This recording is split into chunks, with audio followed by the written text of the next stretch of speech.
What's up? I look kind of sweaty right there. But yeah, continuing my previous video. Bananas. So just at the grocery store. Look, man, one of the big things that okay, there's like, you can debunk any, I'm just trying to debunk like all the vegan myths, okay? You eat a ton of food. You eat a ton of good food. You don't need supplements, okay? Supplements are made up, good supplements are made up of plant and vegetable, or fruit and veg, or mostly vegetables and stuff like that, but all kinds of ways to get protein. The only real supplement that anybody has to take anymore is B12. That's right. Even meat eaters. There's enough vitamins in the, well, that's not even true. I don't even know what the hell I'm talking about anymore. But I'm just so upset that it's not even like an option for people anymore. Like there's no need for Medicaid. Like even when you go to the doctor, people are like, oh hell, you can cure my diabetes type 2 just by eating stuff. I'm like, yeah, or you can do it their route, you know. I mean, I guess doctors are just so ingrained to people not wanting. People are gonna live and die by their meat addiction, by their dairy addictions, and I guess they just come to terms with it. Americans they're gonna, until they're on their deathbed, or you know, how many doctor's visits does it take before the doctor tells you, you know, like, this is your last chance. Better start saying your goodbyes and writing your will. Then they're like, oh hell, well maybe I'll just eat some vegetables. Maybe I won't have any more steak. Maybe I won't have any more dairy anymore. It's not genetic, people. The only reason it's kind of genetic is because maybe your parents had the same diet as you did. Because they didn't know it better. People are still telling you to this day that all this stuff is good for you. Bacon's good for you. All this fat is good for you, dude. The fat that you eat is the fat you wear, period. Fat you eat is the fat you wear, period. And you know, I heard where in like 1870 or something like that, there was a study done by 2 different doctors, and the way that they based what was healthy for you is they watched what rich people ate. And this is their scientific study, for real. It's like somebody read or something like that. Like I said, I don't remember details and shit. I just remember it as much as I need to remember it. Maybe I'll find the source for you and you guys I'll source it and leave a link for it. But all they did was follow around rich people. Okay, and rich people were eating steak. Rich people were eating cattle, because that's what rich people do. That's how rich people do. The more money you got, you think you're eating something more fancy, something better. You're eating a bull. You're eating a bull. You're getting strong. Getting gains, protein. So that was their scientific study. So ever since then, that's what started this whole thing. Is you're stronger if you're doing what the rich people are doing, and that's some shit. And that's how scientific it got. But like I've been posting, man, there's numerous ways to reverse numerous diseases, cancers to type 2 diabetes. You can control diabetes and still be skinny.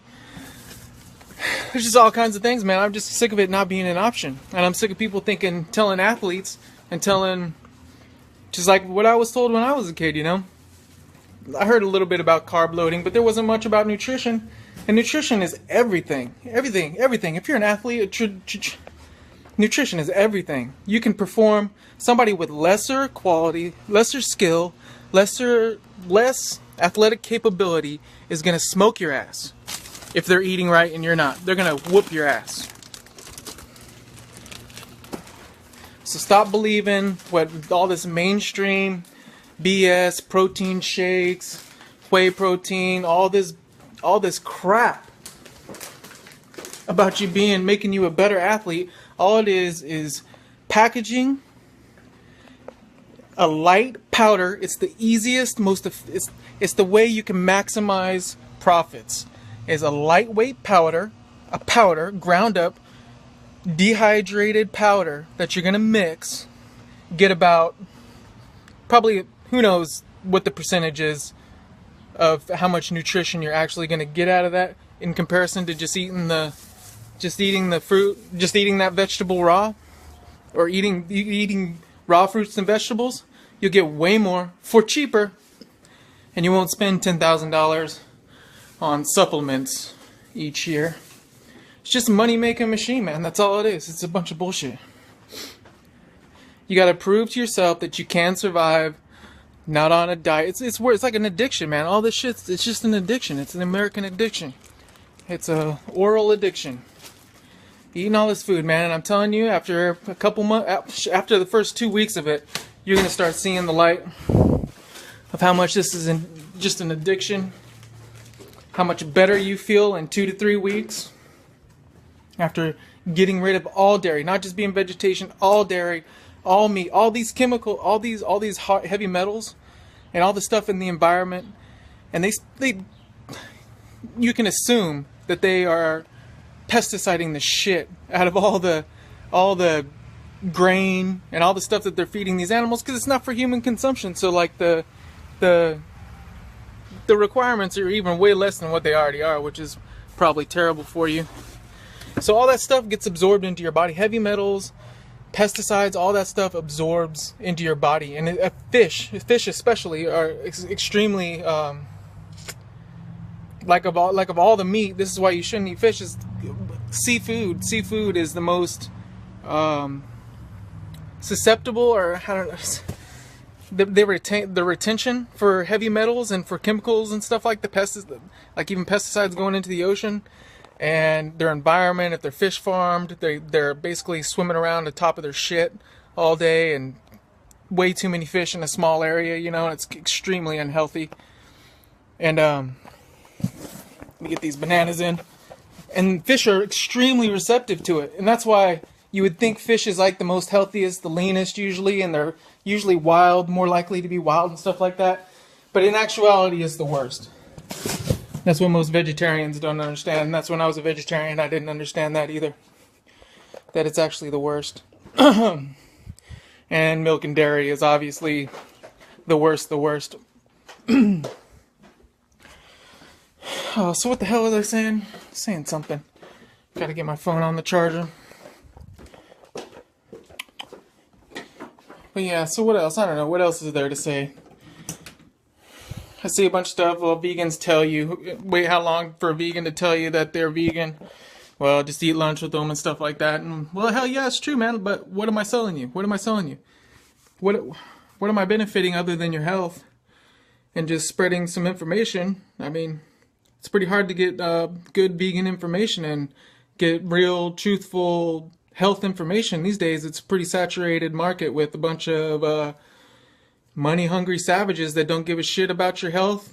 They just care about their bottom dollar. I mean, if you just think about marketing, anybody that's in marketing and product placement and stuff like what, you know, all that stuff.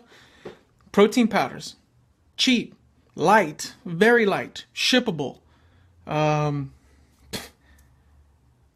It's just a money-making gigantic whale, and that's all you're gonna get off it. Is you're just gonna become a giant broke whale that keeps on rebounding. And it's just like some of these people, you know, like even athletes, you know, young athletes that I might know. You might be young and thin now, but look how much you're exercising, and you're never really that lean. Like I see a lot of people that exercise a ton, work out a ton, and they're never really that lean. They're never really as lean. You always gotta do something to cut your weight. You're always not as lean as you could be. Like even no matter how much you work out. And there's even some people that work out a ton and they're not even really lean. So they're about as lean as I am. Not much leaner than I am. Just got more muscles than me.